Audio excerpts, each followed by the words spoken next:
ለምሳሌ አንዲት እናት ጽንስ በማህፀኗ ስትሸከም መሸከም ብቻ አይደለም እሷ አካሏን ስትሰጠው ልጁ ደግሞ አካሉን ይሰጣታል። ለምሳሌ ጽንስ ሲፈጠር አጥንት፣ ጅማት፣ ጠጉር፣ ጥፍር፣ ሴሎች ሁሉ ሲዋቀሩ አጥንቶች ሁሉ ሲሰሩ ከሰውነቱ የተወሰነ አካል ይቆራረጣል እና የእናቱ አካል ይሆናል። እና የሚወልዱ ሴቶች አብዛኞቹ ጤነኞች የሚሆኑት ለዚህ ነው። ፍቅር፣ ሰላም፣ ደስታ ሲሰማሽ በጣም ዝርክት ይላል። በጣም ጥላቻ ስትሆኝ ደግሞ ጥብብ ይላል።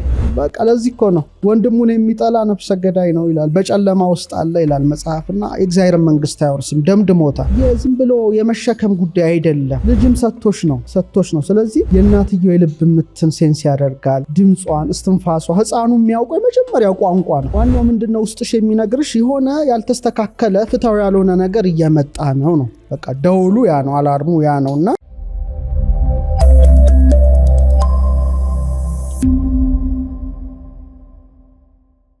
እና ምንድነው ይሄ ስሜት? በቃ ሊመጣብህ ያለው ነገር ቁጣ አለ። ያናድድ፣ ሊያስቆጣ፣ ሊያበሳጭ፣ ሊያጨስ ሁሉ ይችላል የሚል ስሜት ነው ቀድሞ የሚነግርሽ ማለት ነው። አየሁበት ቀለም እስካይ ድረስ ማለት ነው የመጨረሻ ነው። ከዛ በኋላ እንደዛ ሆኜ ግን አላቅ በቃ አለቀ። ያን እንዳይ ደግሞ እግዚአብሔር ፈቃድ ነው እንዴ ብዬ እስካስብ ድረስ የመጨረሻውን ካየሽ በኋላ አንዴ ነው የሚወርደው። በቃ ማየት ግን መታገስ፣ ማትታገሹን ነገር መታገስ ማድረግ እየቻልሽ ለእግዚአብሔር መተው እና ዋናው ምንድነው ውስጥሽ የሚነግርሽ የሆነ ያልተስተካከለ ፍትሃዊ ያልሆነ ነገር እየመጣ ነው።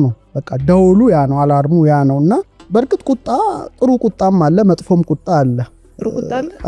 መጽሐፍ ለምሳሌ ተቆጡ ግን አትበድሉ ይላል። አንዳንዴ ስታጠፊ ልትቆጭ ትችያለሽ፣ ግን በደል አትስሪበት ነው። ሰው ሆነሽ ትቆጭ ትችያለሽ። መጽሐፉ ለዚህ ነው ኤፌሶን 4:26 ይመስለኛል፣ ተቆጡ ግን ኃጢአትን አታድርጉ ይላል። ደግሞ በአንጻሩ አመፀኛ ቁጣ አለ፣ አንጀትን የሚተረትር በብዙ ነገር ውስጥ የሚያጥርሽ እና ብቻ ዋናው የዚህ የሆድቃሽ አካባቢ የሚፈጠረው ስሜት ከቁጣ ጋር ከብግነት ጋር ተያይዞ ሊሰማሽ የሚችለው ይሄ ስሜት ነው። መጨረሻ በረከት ሊመጣ ከሆነ አሜን። እንግዲህ ብዙዎች ሊያውቁት ይችላሉ። ቅድም ጥሩ ነገር ነው ብያለሁ፣ ግን ይሄ ሞር በረከት ብሌሲንግ የምንለው ነገር ለምሳሌ በእውነት በፍቅር ከአምላክሽ ጋር ልትገናኝ ከሆነ በቃ ሆነ በረከት ብቻ ሰማያዊ ነገር ነው። ይሄ ሞር ሊሰማ ከሆነ ውስጥሽ ይለሰልሳል። ልክ እንደ ዝናብ ነው። አሁን የክረምት ወቅት ነው። ጠብ ሲል መሬት እንደሚያለሰልስ አይነት የመለስለስ ስሜት ውስጥሽ ሊሰማሽ የሚችለው ምክንያቱን አታቂም። ሰውነትሽ ግን ይሞቃል፣ ሙቀት ይሰማዋል፣ ጥሩ ትንፋሽ ይተነፍሳል። ጸጥ እንዳለ ውሃ ሊሆን ይችላል። መጨረሻ በጣም የሚያረጋጋ ስሜት ነው በድንገት ከውስጥሽ የሚወጣውና በቃ ያ ሲሆን በደስታ መዋጥ በዚህ ብዬ ልዝጋው አላውቅም። የሆነ ደስታ ያሰጥምሻል። ድንገተኛ ነው። ቁጭ ብለሽ እኮ ነው የጻፍሽ ሊሆን ይችላል፣ ያነበብሽ ሊሆን ይችላል፣ ዝም ብለሽ ሊሆን ይችላል። ግን ሰደንሊ ይሄ የዚህ ስሜት አስበሽው አይደለም፣ ተዘጋጅተሽ አይደለም እና በድንገት ሰላም ውስጥሽ ይፈሳል። ይሄ ማለት በቃ በረከት ሊመጣ እንደሆነ ረዳዋለሁ። የሚጠብቀኝ መልአክም ቀርቦ ሊሆን ይችላል፣ ሳምቲንግ ነገር ይሆናል እና በዚህ መልኩ እንግዲህ ሰዎች ሌላም ስሜቶች ሊኖሩ ይችላሉ እና ራሳቸውን ይመልከቱበትና ምን እየነገረኝ ነው ውስጤ፣ ምን እየመከረኝ ነው ውስጤ ብለሽ ደግሞ ልብሽ ማመላለስ ብሬንሽ መተንተን ይችላል። ይሄ ግን ልብንም አይፈልግ ብሬንንም አይፈልግ በድንገት የሚከሰት ስለሆነ የአንጀት ስሜት ወይም የኩላሊት አካባቢ ያለው ስሜት በዚህ መልኩ ልንገልጸው እንችላለን። ይሄ የማስተዋል ነገር የሚመነጭበት የአንጀታችን ስሜት መመሪያ ነው። ግን አንዳንዴ ስለማናውቅ በፍርሃት ድሮ በገጠመን በአሰቃቂ ሁኔታ ሊሸፈን ይችላል። ያ ስህተት ነው። ይሄ መመሪያ ነው። ምናልባት አንዳንድ ሰው የተለያዩ ችግሮች ከዚህ ቀደም ብለው ገጥመውት ሊሆን ይችላል። ያን አስቦ የሚፈራ ከሆነ ቀልቡ አይደለም። ይሄ በጣም ሊሰመርበት የሚገባው ትልቅ ጉዳይ ነውና ይሄ ልዩነቱን መጠየቅሽ ምንድነው ከሐሰተኛ ማስጠንቀቂያዎች እና ከእውነተኛ የአንጀት ግንዛቤዎች መካከል ያለውን ትልቁን ድልድይ እንድንለይ ያደርጋል ማለት ነው። ምሳሌ እናምጣ። ለምሳሌ ከቀልብሽ ከአንጀትሽ ከኩላሊትሽ የሚመነጭ ስሜት ከሆነ ፈጣን ነው፣ በጣም ፈጣን ነው፣ ድንገት ነው። በቃ ምንም ተዘጋጅተሽ አይደለም፣ ገለልተኛና ነው። ያለምንም ስሜታዊነት ማወቅ ነው። ለምሳሌ አንድ ጥሩ ሰው በድንገት መጣ፣ ጥሩ ሰው ባንልም ወዳጅ መስሎ መጣ። ወዲያው አትመነው ይልሻል። ውስጥሽ እኮ ነው ያን ሰው አትመነው፣ ድናነ እንደምንም ብሎ ነው የመጣው። ልክ እንደ ይሁዳ ሰላምታ ማለት ነው። ውስጥሽ ምን ይላል? ይሄኛው ስሜትሽ አትመነው፣ ውሸተኛ ነው ይላል። በቃ አትመነው የሚል ስሜት መጣ። በድንገት እኮ ነው፣ አስበሽ አይደለም፣ ተንትነሽ አይደለም። ይሄ ከሆነ ከዚህ የመነጨ ስሜት ነው። ወይም ትክክለኛ ነው ተቀበለው ሊልሽም ይችላል። ምሳሌ ስራ ለመቅጠር ሰዎች ይመጡ ይችላሉ። ድንገት አይተሽ ምንም እኮ ሳታናገሪ እኮ ነው ትክክለኛ ነው ሊልሽ ይችላል። አተነተኝ ምንም መተንተኛ የለሽም አትመነው ሊልሽ ይችላል። ይሄ ከሆነ የአንጀት ስሜት ነው። የኩላሊት መከተል አለመከተል ያንቺ ድርሻ ነው። ሁለተኛ ፍርሃት ግን ከድሮ ጉዳይሽ ባይቀጥሩኝስ የሆነ ቦታ ቢከዳኝስ ብለሽ ምትነሺ ከሆነ ውሸት ነው። ይሄ ከፍርሃት ነው። ካለፈው ኤክስፒሪየንስሽ ተነስተሽ እንጂ የአንጀተኛው ስሜት አይደለም። ይሄ ካለፈው ፍርሃትሽ የተነሳ ነው። ለምሳሌ አንድ ሰው ኤምባሲ ጥለውታል እንበል፣ ሁለተኛ ይጥሉኝ ይሆን ብሎ ቢፈራ ፍርሃት እንጂ ውስጣዊ ስሜቱ አይደለም። ፍርሃት የሚለየው ከኋላ ገጽታ ተነስተሽ ቢከዳኝስ። ለምሳሌ አንዲት ሴት ብዙ ሰዎች ከድተዋት ቢሆን ሌላ ሰው ሊያስተዋውቃት ደግሞ አንዱ ቢያመጣ ይሄ ሰው ቢከዳኝ ውስጤ ከፎታል ብትል ውስጡ አይደለም የነገራት፣ ካለፈው ልምዷ ተነስታ ነው ያን መረጃ የምተነትነው። ይሄ ነው እንጂ ሰዎች ፍርሃት ከአንጀት ወይም ከኩላሊት ስሜት ወይ ከማስተዋል ስሜት ጋር ይደበላለቅባቸዋል። እና ውስጤ ነግሮኛል ይላሉ። ውስጣቸው አይደለም የነገራቸው፣ ያለፈው ልምዳቸው ነው የነገራቸው። ይሄ በጣም ሊሰመርበት ይገባል። ሁለተኛም ቃል የለሽ ነው። ይሄኛው ውስጣዊ ስሜት ቃል የለሽ ነው፣ ምክንያታዊነት የለሽ ነው፣ ሎጂክ የለውም። ያ ግን ካለፈው ታሪክና ፍርሃት የሚመጣ ጉዳይ ስለሆነ ሊሰመርበት ይገባል። ሁለተኛ እንደው ላነሳው የምፈልገው ይሄ የሚስብ ስሜት ነው። ልክ እንደ ማግኔት ድንገተኛ ሆኖ ሳብ የሚያደርግ የሆነ ጠብ የሚል ወይም የሚያደነዝዝ ቅድም እንዳልኩ ስሜት የሚገለጽ ነው። በጣም ሰፊ ስሜት ነው። ፍርሃት ግን ጉሮሮ ላይ ውትፍ የሚል ነው። የሆነ ጉሮሮ ላይ ውትፍ የሚል አለ፣ ልቡ ርብትብት የሚል። ይሄ የሆነ ነገር አጋጥሞት ከዛ በኋላ ለምሳሌ መኪና ሲገጭ ያየሰው አደጋ ያየሰው ሌላ መኪና ሲሄድ ወይም ሲነዳ ተመሳሳይ መኪና ሳይ ቢደነግጥ ካለፈው ልምዱ ነው እና ጉሮሮ ላይ ውትፍ ይላል እንጂ ልብ ውስጡ አይደለም። ይሄ እኮ ቅድም እንዳልኩሽ ለምሳሌ አንድ ሰው እሳት አደጋ አጥፊ እያጠፋ እያለ ድንገት ከቤቱ ውጣ ይለዋል። ምንም እንደሆነ አያውቅም እኮ ቶሎ ተንደርድሮ ወጣ፣ ቤቱ ተደረመሰ እንደማለት ነው። በዚህ አድርገሽ ብዙ ምሳሌ መጥቀስ ትችላለሽ። ይሄ ድንገተኛ ነው። ሊሳፈር ሄደ፣ አትሳፈር ብሎ መለሰው። አትሳፈር ብሎ ሲመልሰው ውስጡ ግን ድሮ ሰዎች ተሳፍረው ተከስክሰው ምናምን የሚለውን መተንተን ሳይሆን በድንገተኛ ተከሰተ ከሆነ ብቻ ነው። ስለዚህ ሙከራ ማድረግ ጥሩ ነው። ለምሳሌ ሆድሽ ላይ እጅሽን ጫን ማድረግ ትክክል ነው አይደለም፣ ትንሽ ሴንስ ለማድረግ ከፍርሃትና ወይ ጉሮሮሽ ላይ ከሆነ ትንሽ ስሜቱ ግን ከአንጀት ጋር ያለው ልዩነት ያሳያል። ሌላ ጥያቄ መጠየቅ መጀመር ትክክል ነው አይደለም የሚለው። ለምሳሌ ጥያቄ መጠየቅ ሲባል ያን ስሜት ችላ ካልሹ በኋላ በ5 ደቂቃ ውስጥ ምን ተፈጠረ?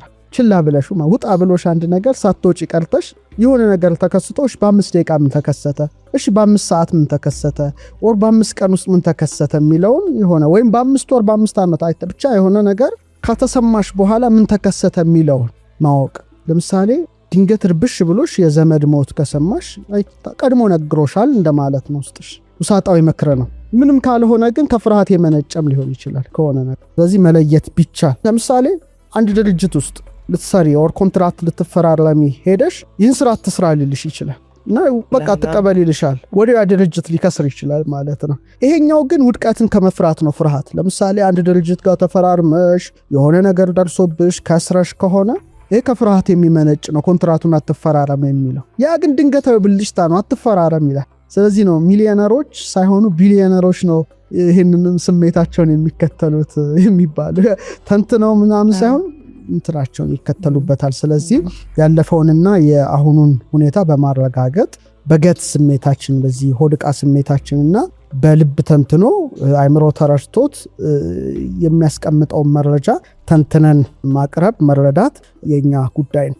በእናትና በልጅ መካከል ያለው ግንኙነት ቀላል አይደለም። አካላዊ ብቻ ሳይሆን ስሜታዊ ግንኙነት ነው። በጣም የጠነከረ ግንኙነት ነው። ከእናት እናት ይለያያል። በእርግጥ ግን እናት በሚለው እናውራ። ምክንያቱም እናት የሚያደርጋትን ስራ ሳሰራ ነው ልጅ የምትወልደው የምታሳድገው። ከዛ በፊት ያለውን ሁኔታ ግን ብናነሳ ልጆቻቸው የሆነ ነገር ሲሆኑ ብቻ ይሰማቸዋል። ያ ስሜቱን ትንሽ ላቅርበው ይመስለኛል። ምክንያቱም እናትና ልጅ በጽንስ ሂደት ደም ይጋራሉ፣ አልሚ ምግቦች ይጋራሉ፣ ሆርሞኖች ይጋራሉ፣ ኤሌክትሪክ ሪትሞች ይጋራሉ።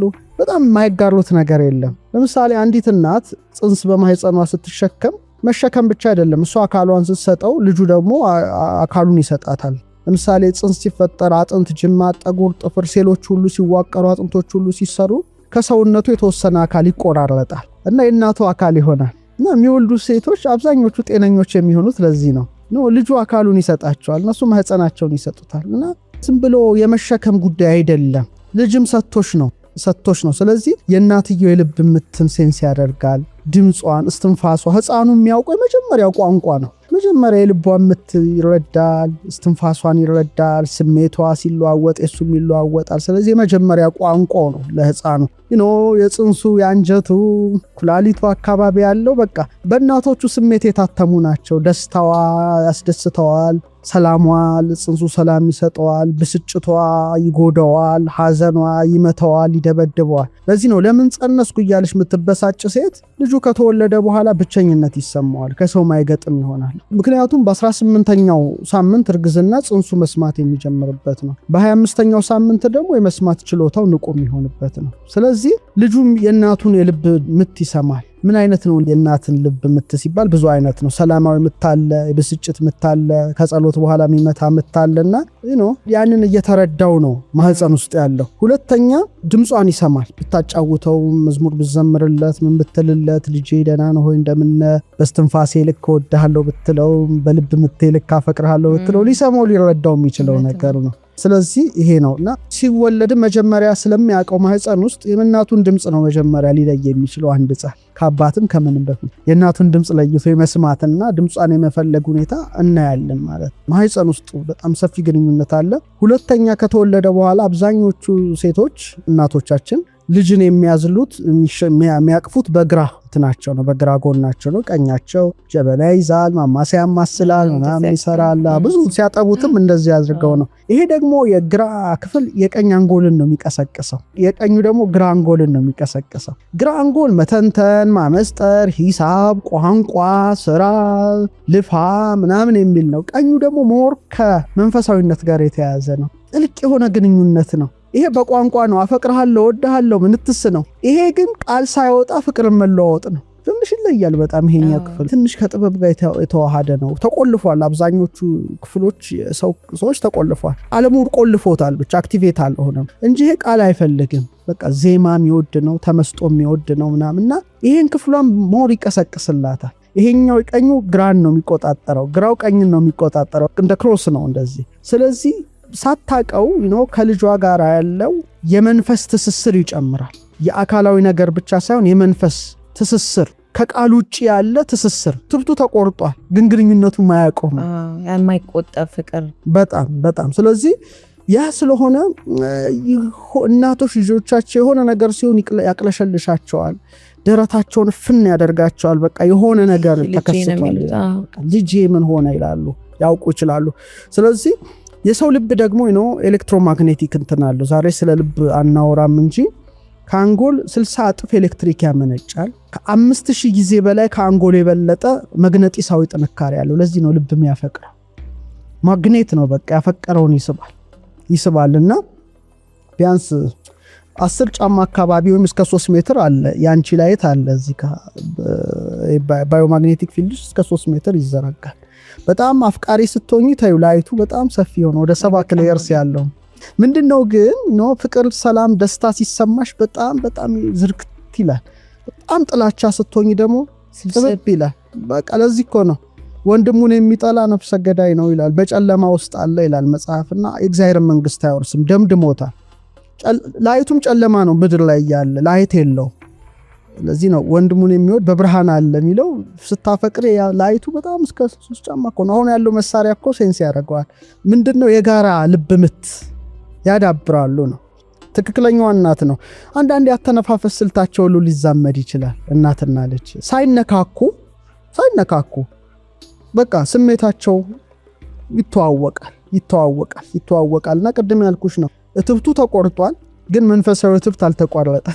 በጂኦግራፊ የተገደበ አይደለም፣ በመልክዓ ምድር የተገደበ አይደለም። እናትየው ሌላ ዓለም አገር ትሆናለች፣ ልጁ እዛ አገር። ግን ልጁ የሆነ ነገር ሲሆን እዛ ሆኖ ይሰማታል። እንዴት ይሰማታል መሰለሽ? በሶስት መልኩ ይሰማታል። ድንገት ያለ ምክንያት፣ ለምሳሌ አርፋ ሊሆን ይችላል። አንቺ እናት ነሽ፣ እያነበብሽ ሊሆን ይችላል፣ እየሰራሽ ሊሆን ይችላል። ድንገት ልብ ሊጨናነቅ ይችላል። ሆዶ ያለ ምንም ማብራሪያ ሊወዛወዝ ይችላል። ይሄ እኮ ከባድ ነገር እና የሚታይ ስጋት የለም እኮ አጠገቧ ምንም ብቻ ሴፍ ናት። የሆነ ጥሩ ቦታ ላይ ናት። ትውስታ የለም። ምንም ስለ ልጇ አላሰበችም በዛ ሰዓት። ምንም ሐሳብም የለም። ግን በድንገት ይነሳባታል ያ ስሜት። ይሄ ማለት እንደ ሹክሹክታ ማለት ነው። የመንፈሱ ሹክሹክታ ነው። ምናልባት ከልጇ ነፍስ የመጣ ጥሪ ሊሆን ይችላል። ከልጇ ሰውነት የመጣ ጥሪ ነው የሚቀሰቅሳትና እሱ ኃይለኛ ነገር ላከ፣ እንደ ምልክት ሲግናል ላከ። እሷ ደግሞ እንደ አንቴና ተቀባይ ትሆናለች ማለት ነው። አዎ መልእክት ላከ። እሷ ተቀባይ ሆና ድንገት እያነበበች እየሰራች ያለ ቃል ቡፍ ይልባታል። ያ ማለት ተቀባይ ሆነሽ ማለት ነው። ስለዚህ በጂኦግራፊ የተገደበ አይደለም ገደባቸው። ይሄ እንግዲህ በሜንስትሪም ሳይንስ ልትገድበው ያትችል መስማት መዳሰስ። ይሄ 5 ሴንስ ኦፍ ፐርሰፕሽን ሳይሆን ይሄ ወደ 5 ዲሜንሽን ውስጥ የገባ ድንገት ነው። በቃ ልጄ ምን ሆነ የሚሉት እናቶች ይሄ ነው። ይሄኛው ስሜትን አሁን እናቶች አስተያየት መስጫው ላይ ሊሰጡ ይችላሉ። ሁለተኛው ስሜት ግን ድንገት እንባ ከዓይን መፍሰስ ነው። አሁን አንዳንድ እናቶች ነው ድንገተኛ እንባቸው ጠብ ይላል እየሰሩ ሳያውቁት። የተዘጋጅተው እኮ አይደለም እኮ ይሄ ብዙ እንደውም ትኩስ እንባ የሚፈሳቸው አሉ። ምናልባት አስተያየት መስጫው ላይ ሊሰጡ ይችላሉ። ግን ለምን እንዳለቀሱ እኮ አያውቁ። የሚረዱት ከለቅሶ በኋላ የሆነውን ነገር ስለሚያውቁ ነው። እና በዛ ወቅት ሊሆን የሚችለው የራሴን ምልከታ አላስቀምጥ። ልጃቸው አዝኖ ሊሆን ይችላል፣ ፈርቶ ሊሆን ይችላል፣ ወይም ውስጡ ተጋጅቶበት ሊሆን ይችላል። ልጃቸው ተተረማምሷል፣ ልጃቸው ውስጡ አዝኗል፣ ወይም ያስፈራ ነገር መጥቶበታልና ወይም ደግሞ ልጁ መግለጽ የማይችለው በውስጡ ሊፈነዳ የተቃረበ ነገር መጥቶበት ሊሆን ይችላልና ያን ስቃይ ነው እናቱ ልታለቅስለት የምትችለው። ትሸከመዋለች ማለት ነው። ድንገት እየሰራች ወር ማማሲያ እያማሰለች ሊሆን ይችላል። ለወጧል ድንገት ሳታስበው እንባኩ ልታውቅ አትችልም። ግን ምናልባት በዛ ሰዓት ልጇ ውስጡ ታሞ ሊሆን ይችላል። ምናልባት ራሱን ለመጉዳትም እየሄደ ሊሆን ይችላል። አታውቀውም። ግን ውስጧ ይሄ ነገር አይነት ከውስጥ ይገነፍልና እዚች ጋር ጠብ ድንገተኛ ስሜት ነው። ስለዚህ ሸክሙን እየተሸከመች ነው በእንባዋ ማለት ሊሆን ይችላል። ይሄ በጣም ወሳኝ ስሜት ነው። እናቶች ላይ በጣም ብዙ እናቶች ላይ የሚደርስ ነው። ሌላው ደግሞ በጣም የሚገርመው ድንገት ሌሊት መንቃት። ይሄ ራሱ አንዱ ትልቁ ለእናቶችና ልጅ መካከል ያለ ስሜት ነው እና በድንገት ልትነቃ ትችላለች። ሌሊት ላይ እኮ ነው። ምናልባት እንግዲህ ግን ነቅታ የሚላ ስሜት ጸልይ፣ ተንፈሺ ወይ እጅሽን ሆድሽ ላይ አድርጊ አይነት ስሜት ነው። ይሄ ምክር ነው። እንደውም ዳዊት ስለዚህ ነገር በመዝሙር 15:16 ቁጥር 7 ላይ የመከረኝን እግዚአብሔርን እባርካለሁ፣ ደግሞም በሌሊት ኩላሊቶቼ ይገስጹኛል አለ። በሌሊት ድንገተኛ ሌሊት ነው እናት ብድግ ልትል ትችላለች እና ከሰዓታት በኋላ ለምን እንደሆነ ሳታቅ ሌላ ዜና ሊመጣላት ይችላል። መልካም ዜና ሊመጣላት ይችላል እና በዛ ሞመንት እንግዲህ ልጁ ህፃኗ ወይም ልጇ የሆነ ነገር እያስተናገደ ነበር ማለት ነው። ወይ ሕክምና ውስጥ ወይ ታሞ ሐኪም ቤት ሊሄዱም ሊሆን ይችላል። ድንገት ተኝታ ብድግ ነው የምትለው በድንገትና ግን ህልም አይደለም የቀሰቀሳት። አንዳንዴ ህልም የሚቀሰቅሰን አለን አይደለ? ልጇ አሁን ለምሳሌ ከእናት የሆነ ነገር ደብቃ ሊሆን ይችላል፣ ጽንስም ሊሆን ይችላል እንዳልሱ። ስትወልድ ግን የልጅ ብድግ ትላለች እና እንቅልፏና ብቻ የምታደርገውን አታውቅም እኮ ወደ መንፈሳዊ የሚባለው ለዚህ ነው። ደውላ ልጄ እንትኑ ኦር ደግሞ የሆነ ነገር ደብቀዋት ሊሆን ይችላል። ለምሳሌ እህትና ወንድም ቢኖሩና አንዱ ቢያርፍ ልንገር በምትልበት ሰዓት ድንገት ትደውልና አረፈ ልትል ትችላለች። ጀደና ነው ልትላት ትችላለች። ይሄ ድንገት የሚከሰት ከቁጥጥሩ የወጣ ነው ይሄ ነገር። ለዚህ ነው ለአንቺው በአንቺው ከአንቺው ያንቺው ያልኩኝ ደጋግሜ የጠቀስኩት። ሌላው ድንገት ፈገግ ማለት። ድንገት ሰው አስቤ ፈገግላለሁ፣ አስቤ ስቃለሁ እና ድንገት ሰላም፣ ድንገት ሞቅ ያለ ያመስጋኝነት ስሜት፣ ድንገት ጥልቅ ፈገግታ እናቶች ላይ ይታያል። ሳያውቁት እኮ ነው። የምታለቅሰውም ሳታውቅ ነው። ምናልባት በዛ ሰዓት ልጇ እየተደሰተ ሊሆን ይችላል ወይም እየሳቀ፣ ይልቁኑ ደግሞ ከመንፈሳዊ ጸጋ እየተቋደሰ ሊሆን ይችላል። ይሄ ማለት አጋጣሚ አይደለም። ደስታውን እያስተጋባሽ ነው። ለምሳሌ የህፃኑ ደስታ ለምሳሌ የነፍስ ጽዋውን የደስታ ወይን ጠጅ ሲመላ እናት ደግሞ ያን የወይን ጠጅ የምትጠጣ አይነት ይመስላል። ነፍሱን እንደ ጽዋ አድርገሽ አስቢ። ነፍሱን የሚያስደስት የወይን ጠጅ እየሞላ ቢሆን እናት ደግሞ የምትጋራው የምትጠጣ አቤት ሲጣፍጥ፣ ልክ እንደ ቃና ዘገሊላ ነው ማለት ነው። ልጇ አሁን እየተባረከ ነው ብለን እናስብ። ለምሳሌ መላእክት ጠባቂ ኤንጅሉ ጋርዲያን ኤንጅሉ እየባረከው ነው። ወይም ከአልፋ እግዚአብሔር የሚመጣ በረከት ልጇ ላይ እየፈሰሰ ነው።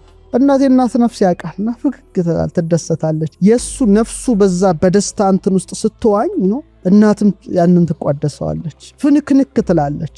ወደ መጥፎ ቦታ ሲሄድባትም ነፍሷ እንደሚያዝነው ሁሉ ተደብቆ ኃጢአት ሲሰራ፣ ተደብቆ ነውር ሲፈጽም፣ ተደብቆ የሆነ ነገር ሲያደርግ እግዚአብሔር የማይወደው ነፍሷ እንደሚያዝን በተመሳሳይ ደግሞ በልጇ እንትን ፍንክንክ ትላለች። እንግዲህ የሚገርም ነው፣ የልብ ህብረት ነው። እንደውም ምሳሌ 23:16 ሰሎሞን ምን ይላል መሰለሽ? ከንፈሮችህ በቅን ቢናገሩ ኩላሊቶቼ ደስ ይላቸዋል። ከንፈሮችህም በቅን ቢናገሩ ኩላሊቶቼ ደስ ይላቸዋል። የልጇ በቅን መናገር መባረክ የእሷ ኩላሊት እንዲፈነጥዝ ያደርጋል፣ እንዲደሰት ያደርጋል ማለት ነው። እና ይሄ በጣም በጣም በጣም በጣም ወሳኝ ነው።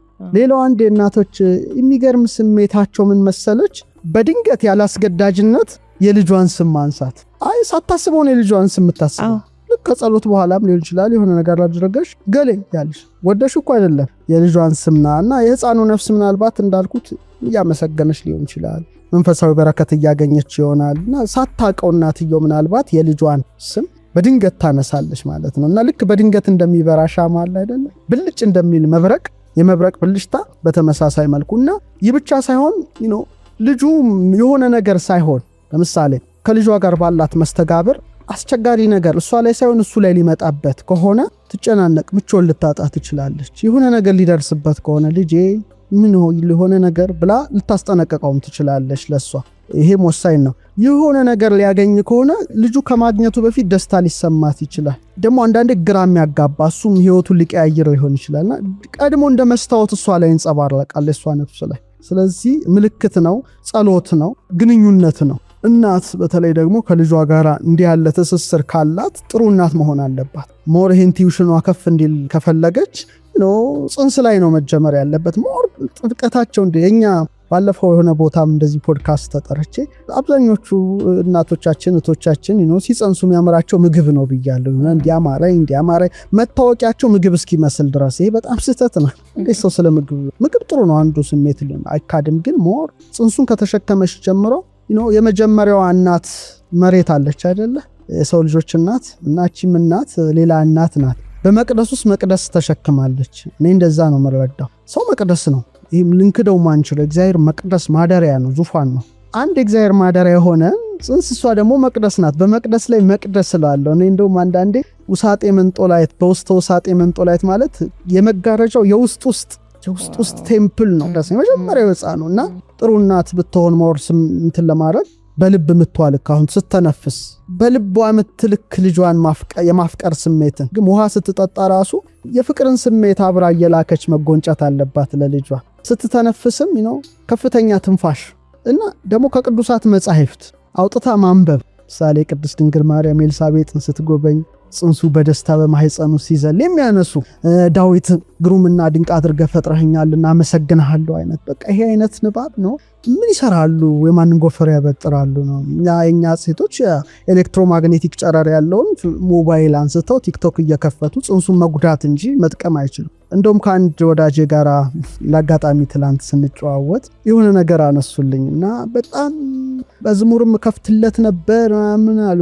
ኦኬ ምን አይነት አልኩኝ። አነሳው እንደ ጥበብ ውስጥ እንዳለ ሰው ነው ማነሳው። ለእናት ደስታ ሊሆን ይችላል፣ ግን የምታሰሚ ድምፅ ራሱ ማሰማት ስላለብሽ አይደለም የምታሰሚ። በጣም ይጎዳ ድምፅ አለ፣ ፍሪኩዌንሲዎች አሉ። ይህ በጣም በቃ አሁን የዓለሙ የሙዚቃው ስታንዳርድ 440 ሄርትዝ ነው። የድሮ በጣም የተቀደሱ በ3 በ6 በ9 መሆር ሶልፌጂዮ ፍሪኩዌንሲ ይባላሉ። በጣም የተቀደሱ ናቸው። አንዱ ፍርሃት የሚያስለቅቅ ነው፣ አንዱ ዲኤንኤሽን ሪፔር ያደርጋል፣ አንዱ የተመረዘ ነገር ከውስጥሽ ያወጣል፣ አንዱ ሰላም። በጣም ሬዞናንስ በጣም የተዋቀረ ነው።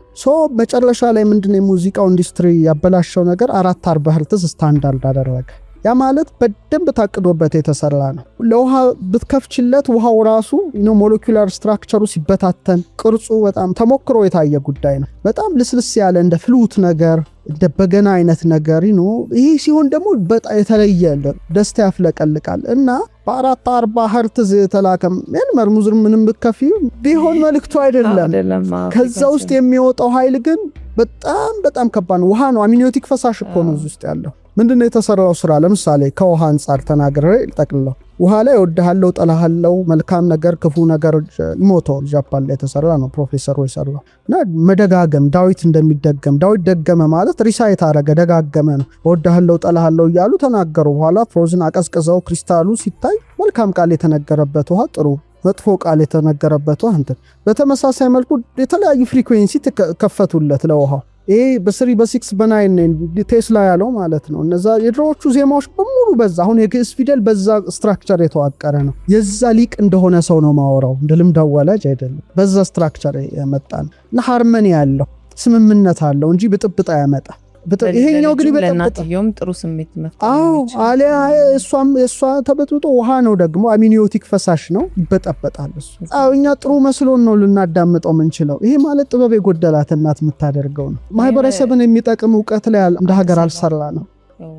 ሁሉም ኢትዮጵያውያን ይህን መርሃ ግብር የሚያዩ ይህኛቸው ሆድቃቸውን፣ ልባቸውን፣ አንጎላቸውን ሶስቱን የማሰቢያ ማዕከላቸውን ቢጠቀሙ ሀገርን ሊያበሩ ይችላሉ ብዬ አስባለሁ። ስለዚህ ማስተዋል አላቸው፣ ጥበብ አላቸው፣ እውቀት አላቸው። ስለዚህ እውቀትን ከጥበብ ጥበብን ከማስተዋል ልክ እንደ በሶስት የተፈተለ ገመድ እንደማይቆረጥ የማይቆረጡ ህዝቦች ይሆናሉ። አሊያ ግን ይሄ ነገር ከተበታተነ ጠብ ሳይሆን ጥበብ ነው፣ መጠበብ ሳይሆን መጥበብ ውስጥ ይገባሉ። ስለዚህ ምኞቴ ሶስቱን የማሰቢያ አካሎቻችንን ተጠቅመን እግዚአብሔርንም የሚያስደስት ማህበረሰብንም የሚጠቅም ስራ እንደ እናት ደግሞ እናት የሆኑ ሰዎች ወላጆች የሆኑ ሰዎች ደግሞ ልጆቻቸውን በዚህ ጥምረት አሳድገው ለሀገርም በጎ ቢያበረክቱ ከመጽነስ ከመውለድ መጽነስ መውለድ ብቻ አይደለም ትርጉሙ ለሀገር የምታበረክችው ነገር የሚያበረክቱ ነገሮች እንዲሆኑ ከዚህ ጀምሮ ቢሰሩ ውስጣቸውን ቢያደምጡ እላለሁ።